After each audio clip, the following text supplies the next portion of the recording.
When you become something she needs, she'll chase you with the same hunger she used to make you chase her. Folks, most men try to win women with effort. More texting, more compliments, more availability.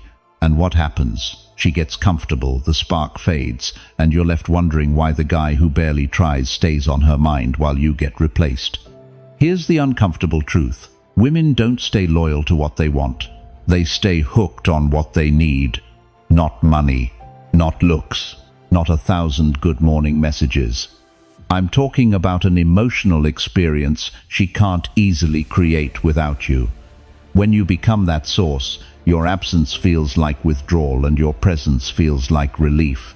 In this video, I'm going to break down the one Stoic shift that flips the dynamic, and then we'll map the 4 emotional voids that make women attach hard validation, excitement, escape, and challenge. You'll learn how to trigger attraction without begging for it, how to keep sexual tension alive without acting needy, and how to avoid crossing the line into obsession or chaos.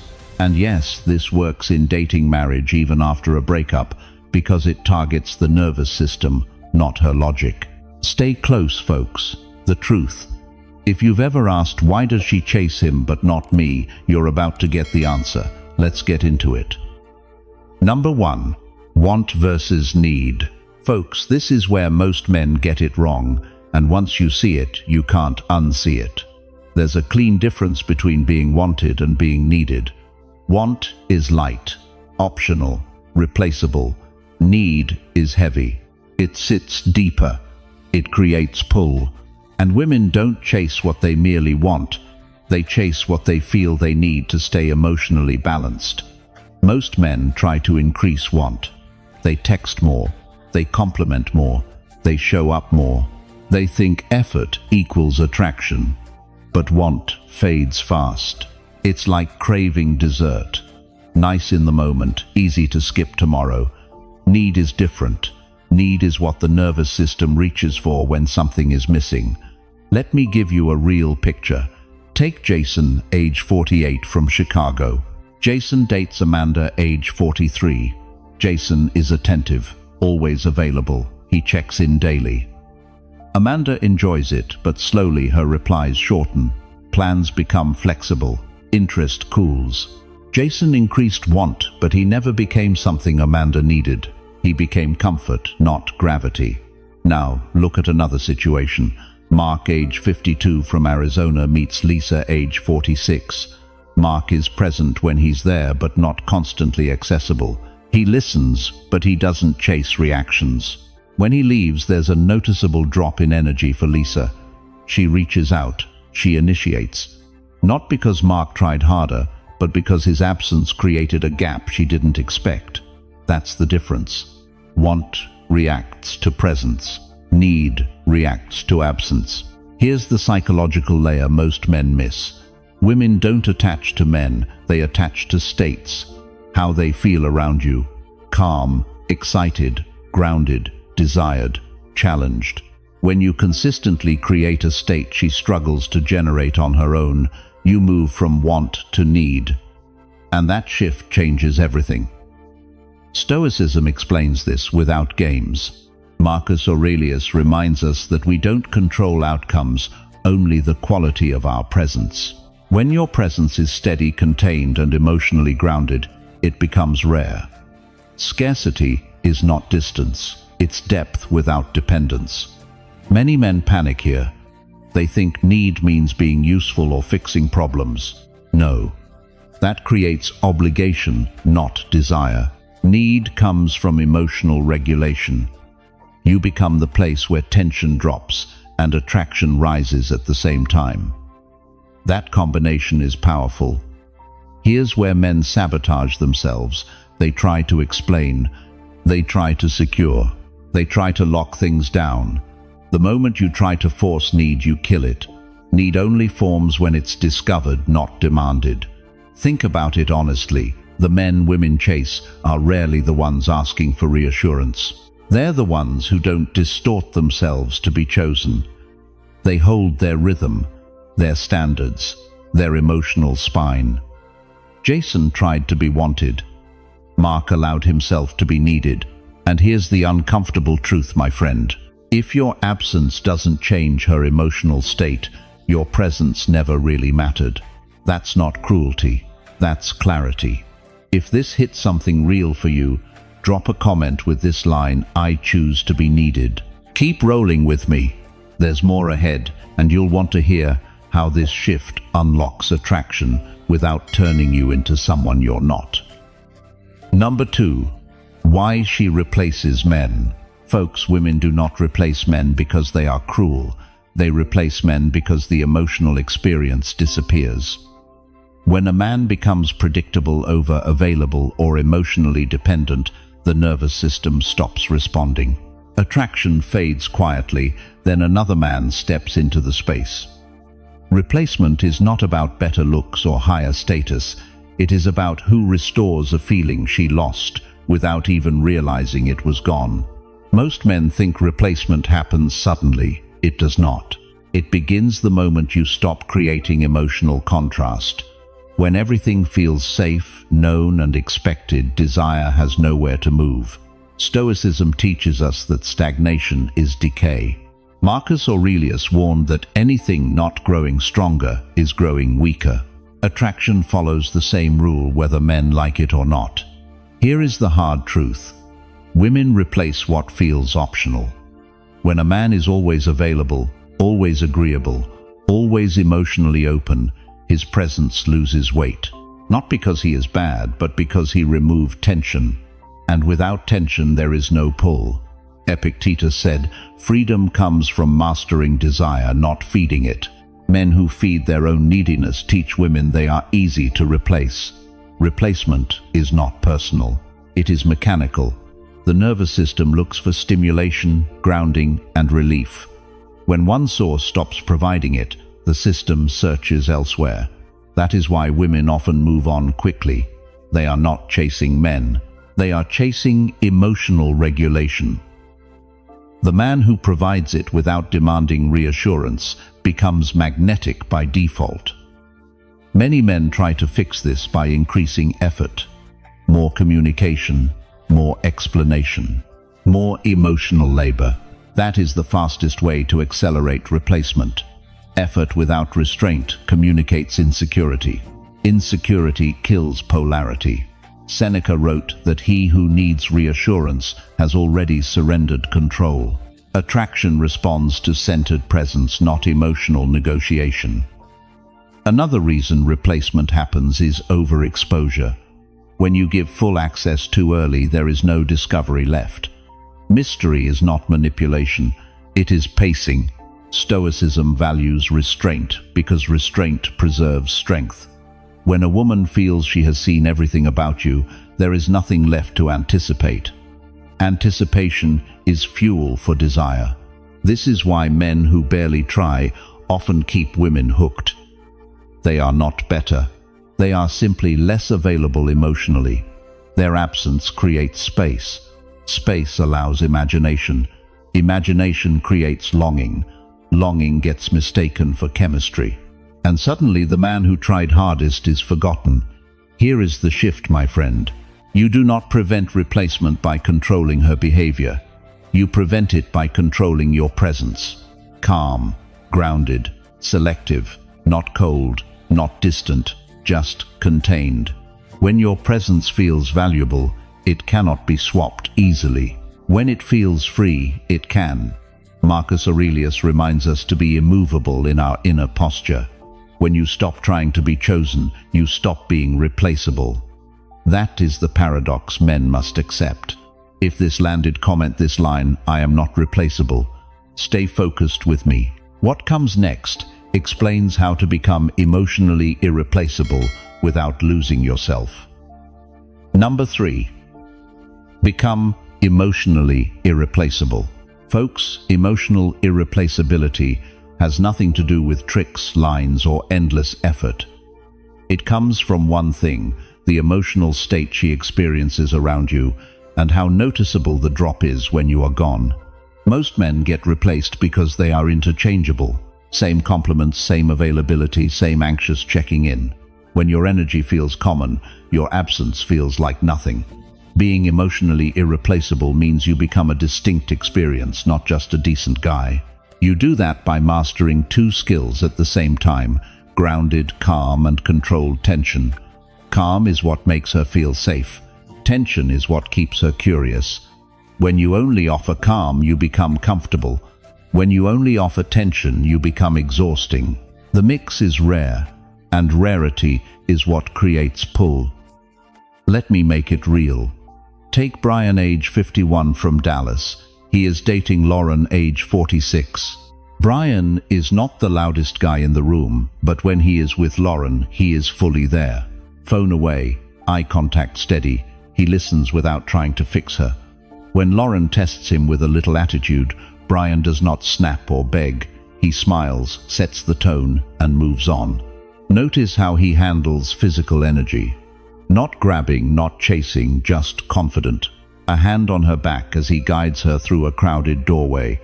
A pause before he speaks so his words land. He teases lightly, then lets silence sit. When he compliments her, it is specific and brief. Then he changes the topic. Here is what happens next. Brian leaves after dinner when the vibe is still high. No long recap texts, no needy check-ins. The next day, Lauren feels the gap, not panic. Just that quiet question: where did his energy go? That is the moment she starts reaching. Not because Brian disappeared to play games, but because his presence had weight, and weight is missed. Now compare that to what most men do. They keep talking until the moment is tired. They keep texting until her phone feels like a chore. They keep offering reassurance until she no longer has to wonder. Curiosity dies when everything is explained. Desire dies when you make yourself too available to be valued. From a Stoic angle, this is self-possession. You are not asking her to regulate your emotions. You regulate your own. That steadiness makes her nervous system relax. And when her system relaxes, desire can show up without pressure. The calmer you are inside, the more intense you feel to her because she can trust the experience. So how do you build irreplaceability? You show up with intention, then you leave clean. You give attention, not access. You offer warmth, not worship. You set standards, and you do not negotiate them with anxiety. Over time, she associates you with a feeling she cannot get from the average guy: calm confidence with an edge. Even if you are apart for a few days, she notices the difference. If this resonates, comment: I bring calm power. Stick around, my friend. Next, we will talk about why being needed is different from being used, and how to make that difference work for you. Number 4. The power of being needed. Folks, being needed is not about being useful, convenient, or available on demand. That is where most men get trapped. They confuse need with obligation. But obligation creates pressure, not desire. The kind of need that pulls a woman toward you lives deeper. It sits in her nervous system, not her calendar. A woman does not chase a man because he helps her. She chases the man who stabilizes her emotionally without trying to control her.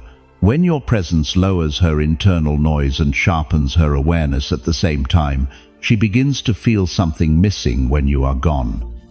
That missing feeling is the root of need. Stoic philosophy explains this clearly.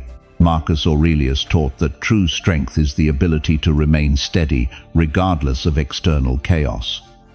When you embody that steadiness, people around you begin to rely on it unconsciously. Not because you ask them to, but because their system recognizes relief. Many men sabotage this by over-functioning. They solve problems, they give advice, they jump in emotionally too fast. That does not make you needed, it makes you predictable. Need forms when your presence creates regulation without dependence. You are not fixing her life, you are influencing her state. Epictetus reminded us that we should never seek to control what is outside our power. When you try to make a woman need you, you lose power instantly. But when you focus on controlling your own emotions, your reactions, your pace, need can emerge naturally. Here is the key distinction. Being needed is about emotional grounding, not emotional labor. When you stay calm while she is overwhelmed, she feels anchored. When you do not panic during tension, she feels safe. When you do not chase reassurance, she feels curiosity. Over time, those experiences stack. Another mistake men make is thinking need means constant presence. It does not. In fact, need becomes visible through absence. Seneca wrote that value is often discovered through loss. When you leave cleanly without drama or emotional dumping, the contrast becomes clear. She notices the difference in how she feels without you. This is why restraint matters.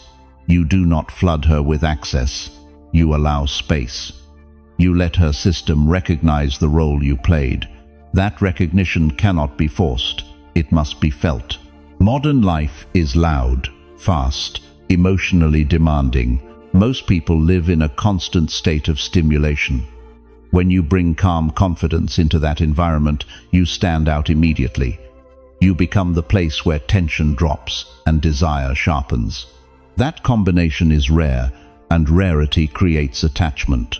Being needed also requires boundaries. You do not stay where you are disrespected. You do not negotiate your worth. When you hold standards calmly, you signal strength. Strength creates safety. Safety allows desire to grow without fear. If you want to go deeper into how to build this kind of grounded masculine presence, step by step, consider joining the channel membership. That is where we break these principles down and apply them in real situations with clarity and discipline. If this resonates, comment this line below to lock it in. I am grounded. Stay with me, my friend. What comes next reveals how validation becomes addictive when you control it the right way, and why most men give it away too cheaply. Number 5. Make her crave validation. Folks, validation is one of the most misunderstood forces in attraction. Most men hand it out freely, thinking it builds connection, compliments, reassurance, constant approval. What it really does is drain desire. Validation only becomes powerful when it is selective, not when it is abundant. Women don't crave validation because they lack confidence. They crave it because it confirms value. And value only exists when approval is not guaranteed. When you validate everything she does, she stops caring whether she earns it. Your approval becomes background noise. When validation is rare, specific, and unpredictable, it carries weight. That weight creates tension. Tension creates desire. Let me give you a real example. Take Anthony, age 49, from Boston. Anthony starts seeing Claire, age 44. Early on, Anthony does what he thinks is right. He compliments her looks constantly. He praises her personality. He reassures her whenever she seems unsure. Claire enjoys it at first, but within weeks something shifts. She stops flirting back. She stops dressing up as much for their dates. The spark fades. Now contrast that with another situation. Daniel, age 53, from California, dates Megan, age 47. Daniel does not compliment constantly. When Megan dresses up, he notices, but he does not gush. When she says something sharp or playful, he smirks and says, "That was dangerous," then moves on. His validation is short, controlled, and tied to behavior, not existence. Megan starts seeking it. She leans in. She tests. She wants to know what earns his reaction. Here's the psychology. Validation triggers dopamine. When dopamine is predictable, the brain adapts and stops responding. When dopamine is intermittent, it becomes addictive. This is not manipulation. It's basic human wiring.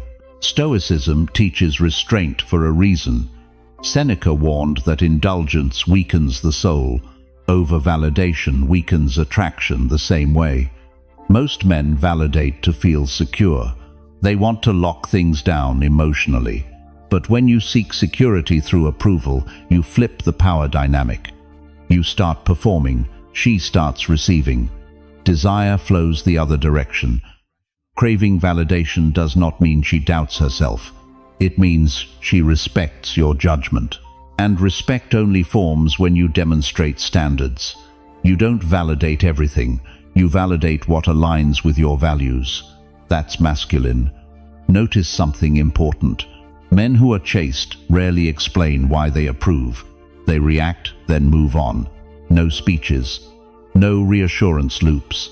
That brevity makes validation feel earned, not gifted. Another common mistake is sexual validation too early. Constantly telling her she's sexy removes mystery. Instead, controlled pauses, subtle looks, and delayed reactions build anticipation. Desire lives in anticipation, not saturation.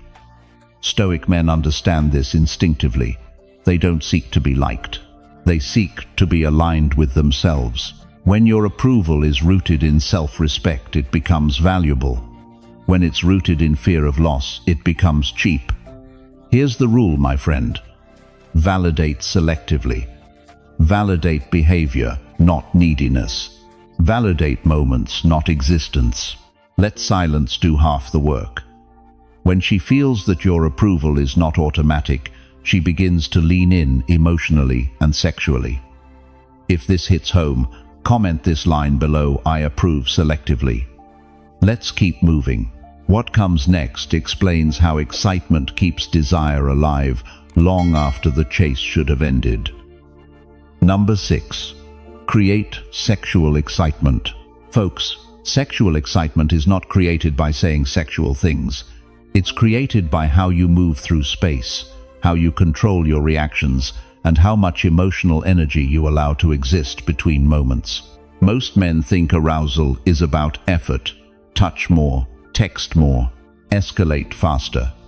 In reality, sexual excitement grows from tension, not activity. Excitement is the nervous system anticipating something without fully getting it yet. It's the space between desire and fulfillment. When there is no space, there is no electricity.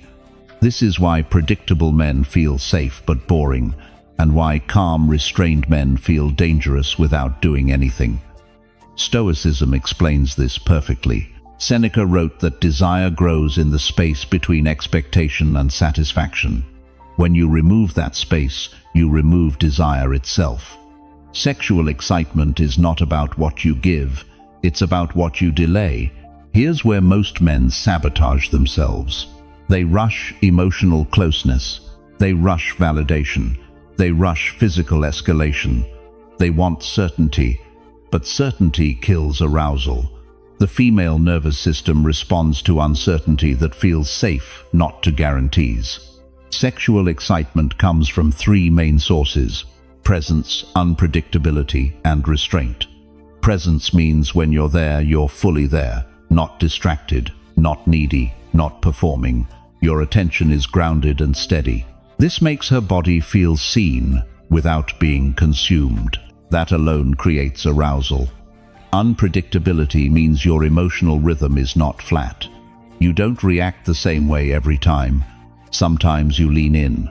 Sometimes you pause. Sometimes you hold eye contact longer than expected, then break it and change the subject. That subtle variation keeps her nervous system engaged. Restraint is the most powerful one. You don't take every opening. You don't chase every signal. You don't turn every moment into sexual escalation. This is what creates the feeling of, there's more here, but I don't fully have access to it yet. And that feeling is sexual. Epictetus said, "He who controls himself controls the world." In attraction, this means the man who controls his impulses controls the emotional frame. When you are not driven by the urge to secure, touch, or impress, your presence feels dominant without aggression. Most men think sexual excitement is about making her feel wanted. It's not. It's about making her feel activated. Wanted is passive. Activated is embodied. Activated means her body responds before her mind does. And this is why emotional discipline is erotic. Calm breathing, slow speech, pauses, silence that is not awkward, eye contact that is steady but not needy. When your nervous system is regulated, hers starts syncing to yours. That sync creates arousal. Marcus Aurelius said that the strongest man is the one who is not ruled by desire. Ironically, that is exactly the man who creates the most desire in others. Sexual excitement is not loud, it's quiet and charged. It lives in what you don't say, in how you leave first, in how you don't explain yourself, in how you don't seek reassurance after moments of closeness. When a woman feels safe but not certain, seen but not consumed, desired but not chased, her system stays alert. That alertness is attraction. So the rule is simple. Slow everything down. Let moments breathe. Let silence work. Let her feel the space between what is happening and what could happen. That space is where sexual excitement lives. If this resonates, comment this line: I create tension. Don't move yet. The next part reveals how emotional escape makes you unforgettable in her nervous system. Number 7. Become her emotional escape. Folks, every woman is dealing with pressure, work, stress, family expectations, social noise, emotional overload. And here's what most men don't understand. She's not just looking for attraction, she's looking for relief. Not escape from responsibility, but escape from emotional weight. The man who gives her that becomes unforgettable. Being her emotional escape does not mean being her therapist. It means being the place where her nervous system can finally relax without judgment, performance, or emotional labor. Most men listen in order to fix. Strong men listen in order to hold the frame. Let me make it real. Take Michael, age 50, from Seattle. He's seeing Rachel, age 45. Rachel's life is busy, meetings all day, family drama on weekends, constant mental load. When Rachel talks, most men interrupt, advise, or try to relate. Michael does none of that. He listens calmly. He doesn't rush to solve. He asks one grounded question, then lets silence do the work. Here's the difference. Around Michael, Rachel's shoulders drop. Her voice slows. She laughs more. Not because Michael said something clever, but because her system feels safe enough to release control. That release becomes addictive. Now compare that to another man Rachel dated before, Tom, age 48. Tom always tried to help, always tried to reassure, always tried to fix her emotions. Rachel felt supported but never relaxed. Tom added emotional effort to her life. Michael removed it. That's the key. Emotional escape is subtraction, not addition. Most men think attraction grows by doing more, talking more, texting more, explaining more. But emotional escape comes from doing less while staying fully present. You are calm when she is reactive. You are grounded when she is overwhelmed. You don't mirror chaos, you absorb it. Stoicism teaches this directly. Marcus Aurelius said that the soul becomes dyed with the color of its thoughts. When your internal state is steady, people around you begin to sink to it. Emotional leadership is silent. It's felt, not announced. Here's how men sabotage this. They emotionally dump back. They share too much. They seek validation. They turn her stress into a mutual stress loop. That kills polarity. She doesn't want a partner in chaos. She wants a man who stands outside it. Michael never complains about his life. Not because he has none, but because he handles it privately. Rachel senses that. She feels like she can breathe around him. No pressure, no emotional performance, no drama. Another example. Jason, age 54, from Denver, dates Melissa, age 49. Melissa vents about her job constantly. Jason listens for 5 minutes, then calmly says, "Let's go for a walk." No analysis, no deep talk, just movement. Melissa feels lighter. Jason becomes associated with relief. Here's the psychological truth. Women attach to emotional contrast. If her daily life is tension, you become valuable by being calm. If her world is noisy, you become valuable by being quiet. If she feels judged everywhere else, you become valuable by not reacting. You don't need to entertain her, you need to regulate the space. This is why emotional escape creates desire. You become the place she wants to return to when the world drains her. Not because you rescued her, but because you didn't burden her. And here's the paradox. The less you try to emotionally impress, the more emotionally powerful you become. If this hits something real for you, comment this line: I bring peace, don't go anywhere. The next part reveals why challenge is what keeps that emotional escape from turning into boredom. You'll want to hear this. Number 8. Challenge creates desire. Folks, desire does not grow in comfort, it grows in resistance. This is one of the hardest truths for men to accept because it goes against everything they were taught about being agreeable, accommodating, and easy to be with. But attraction is not a reward for cooperation. Attraction is a response to challenge. Challenge does not mean being rude.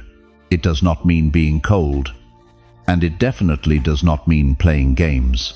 Real challenge comes from having standards, boundaries, and an inner posture that does not bend just to be liked. When a woman feels that you are not easily swayed, her nervous system stays engaged. Engagement is desire. Most men remove challenge the moment they feel attraction. They start agreeing too quickly. They soften opinions. They laugh at jokes they don't find funny. They adjust schedules immediately. What they think is kindness actually communicates something else. It says, I will reshape myself to keep you. And that kills desire. Stoicism speaks clearly on this.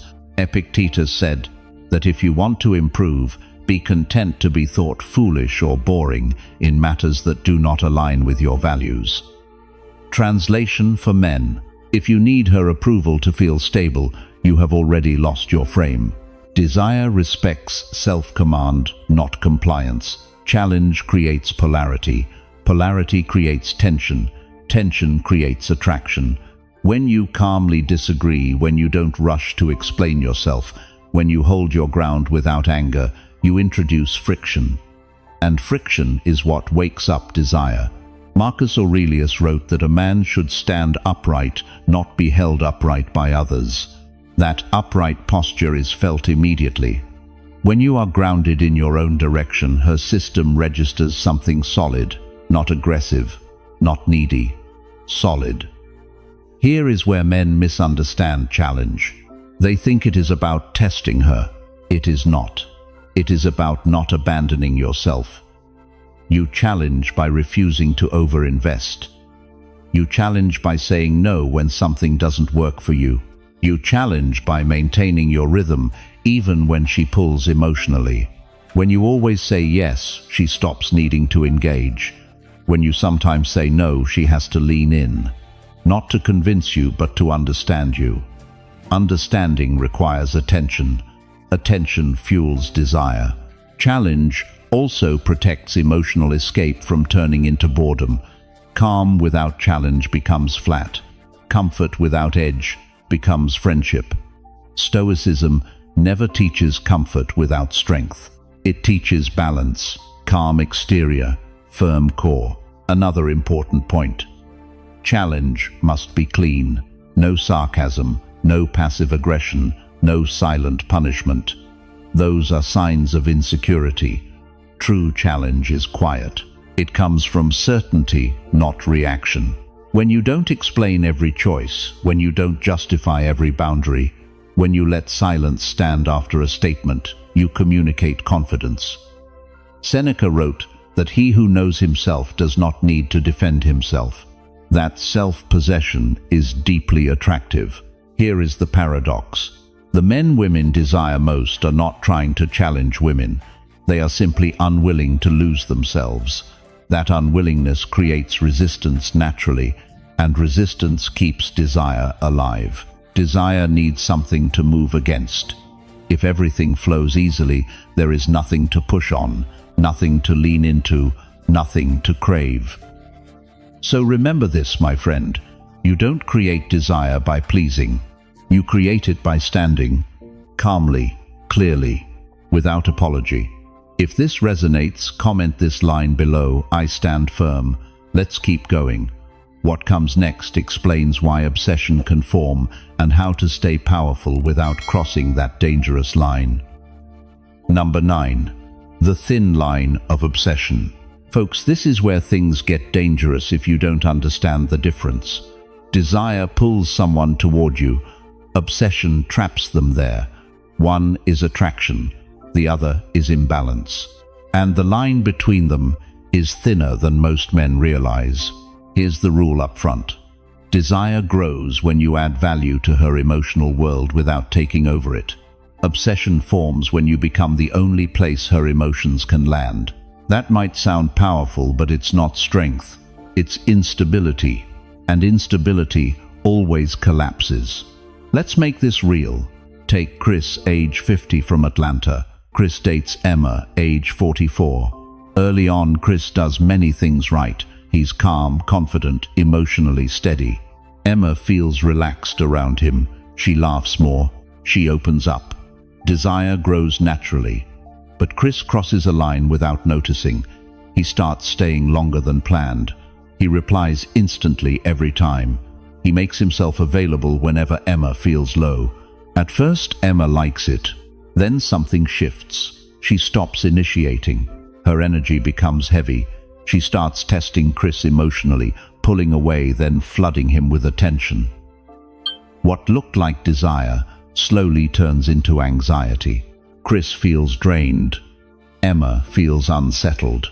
That's obsession territory. Now compare that with another situation. Andrew, age 53, from Utah, dates Nicole, age 47. Andrew creates attraction the same way Chris did at first. Calm presence, emotional grounding. But when Nicole starts leaning too hard emotionally, Andrew does something different. He doesn't pull closer. He holds his pace. He doesn't disappear, but he doesn't rush to soothe every emotion either. Nicole feels the pull, but she also feels space. Desire stays clean. Here's the difference. Obsession forms when emotional regulation becomes exclusive. Desire survives when emotional regulation remains supportive but separate. Men often cause obsession unintentionally because they confuse intensity with attraction. They think the more emotional charge, the better. It's not. Too much intensity without structure creates dependency. Dependency kills polarity. And polarity is what keeps attraction alive. Stoicism warns us about this. Seneca wrote that the wise man enjoys connection without attachment, that balance matters here. You are not responsible for managing her emotions. You are responsible for managing your own.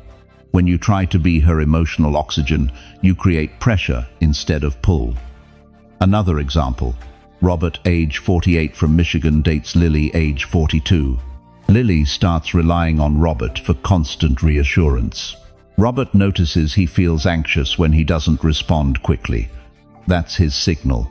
He slows down, not coldly, calmly. He resumes his routines, his work, his life.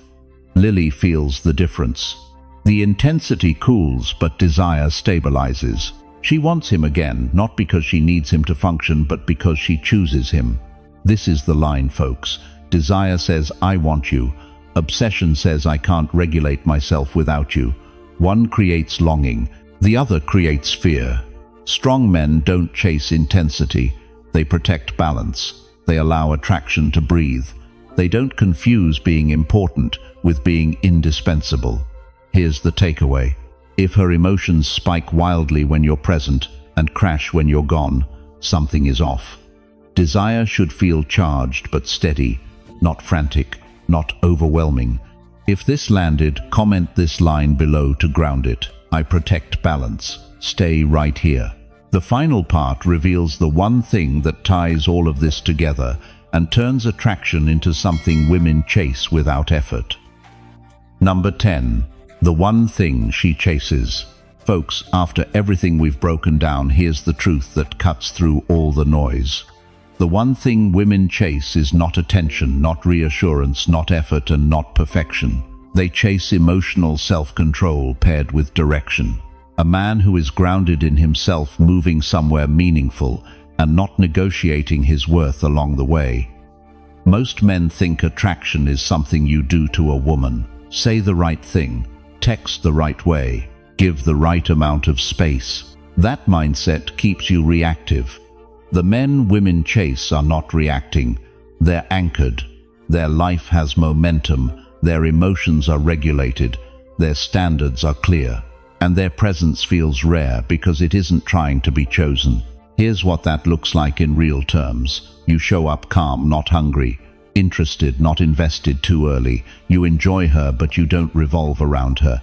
When things are good, you don't over-celebrate. When things are uncertain, you don't panic. When she pulls closer, you don't collapse into her. When she pulls away, you don't chase. That steadiness creates gravity. This is what women feel and can't always explain.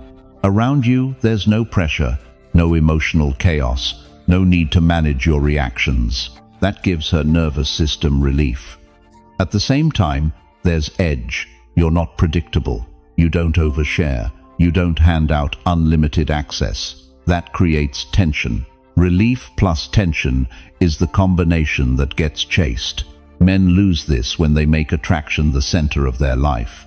When every decision becomes about how she'll respond. When validation becomes the goal.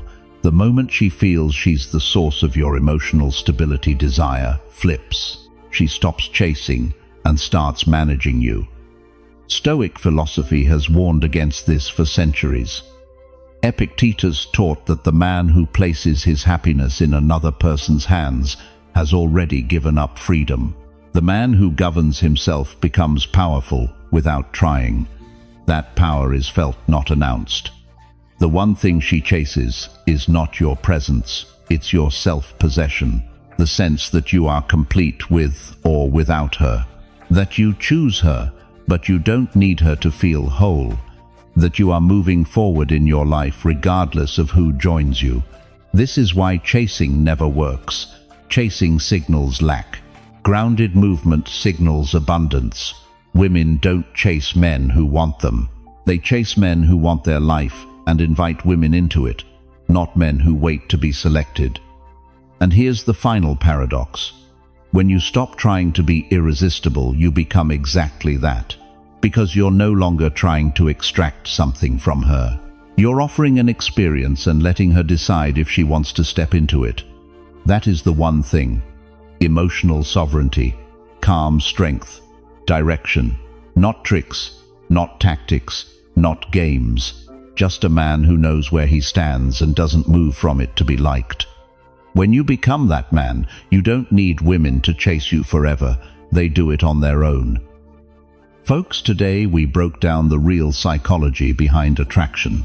You learned the difference between being wanted and being needed, why men get replaced, how emotional regulation creates desire, and the one inner shift that makes women chase without you trying. This video wasn't about tricks or manipulation.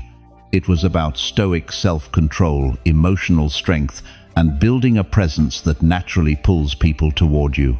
If you want to go deeper and apply these principles with structure and discipline, consider joining the channel membership.